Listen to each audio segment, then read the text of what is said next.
Hey, it's Isabelle from the Assisted Living Network. Did you know that you can get involved on only the real estate side of residential assisted living? We call this being a preferred real estate provider. Let's jump in. In the United States right now, there are 76 million baby boomers. The number one dilemma for these baby boomers? Housing. That dilemma can be your opportunity. Welcome to the Assisted Living Network podcast, where you can discover how just one residential assisted living home could secure your financial future forever.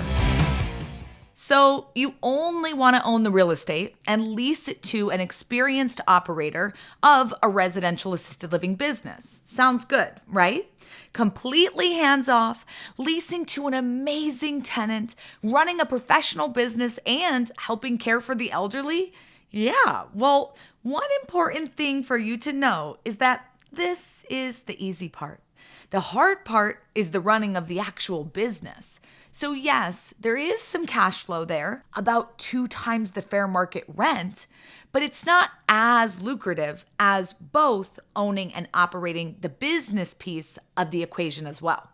So when you hear me say that you could be making $10,000 a month on these homes, that is if you own both the real estate side of things and the business side of things.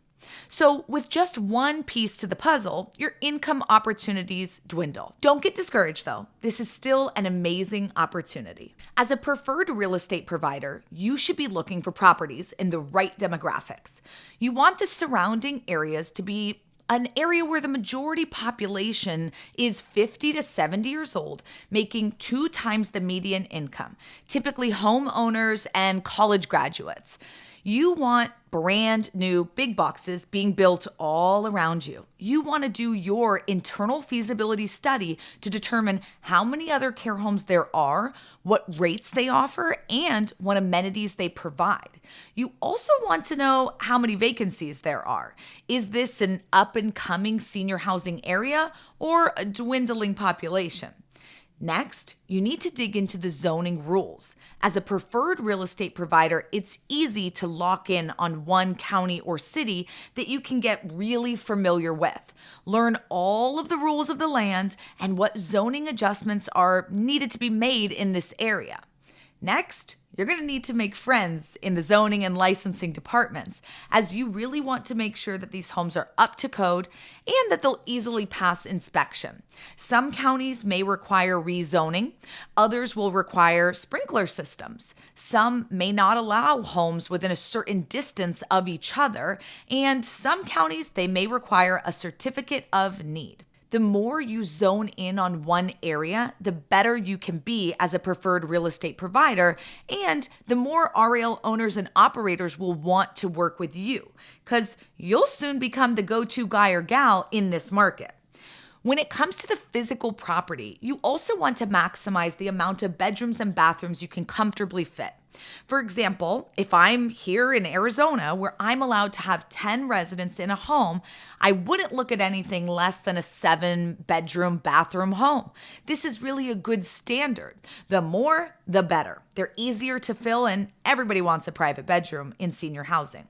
You also want to make sure that you're keeping up with the times and offering nice amenities. If all the other homes have movie theaters and gyms and pickleball courts in the neighborhood, then you want and need them too. You want someone to choose your home to operate their business in, so make sure you're bringing something to the table that they would like. So, what are your first steps to success? Well, you got to buy the home. You got to renovate the home to code and get it licensed. You've got to find the operator and sign a lease agreement with them, and then keep up on maintenance. If you don't want to be in charge of maintenance, put it in the contract. Make sure that you're not and that the operator is going to take care of it all. The lease contract is typically 3, 5, 8, maybe even 10 years with an option to renew or an option to purchase.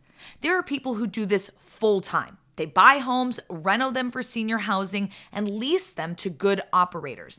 They have a whole system down pat, and they love to come to our training and send their new operators to the training to make sure that they're being trained by the nation's best on how to do this perfectly so that there's very little room for error. As a preferred real estate provider, you may be able to get up to 2 times the fair market rent for your home because you've renovated it. You've gotten it ready and up to standard, up to code.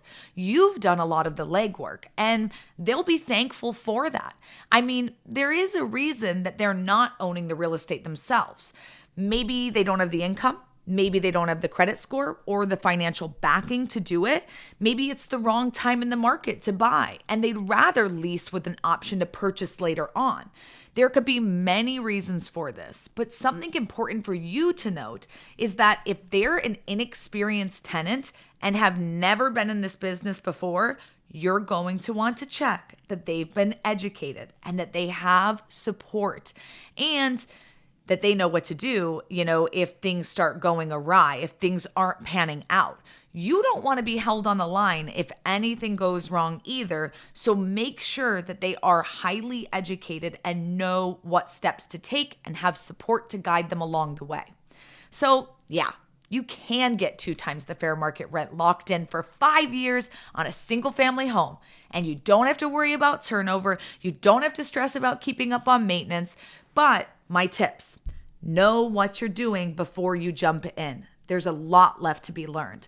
I hope to see you at REL Academy's 3-day fast track training, where we show real estate investors and medical professionals and entrepreneurs of any kind how to not only own the real estate, but operate the business. Bring your partner with you. You could be the real estate side. Come together. We'll see you there. And don't forget to like and share this episode. Follow us wherever you listen to your favorite podcasts. And thanks for listening to the Assisted Living Network. We'll see you soon.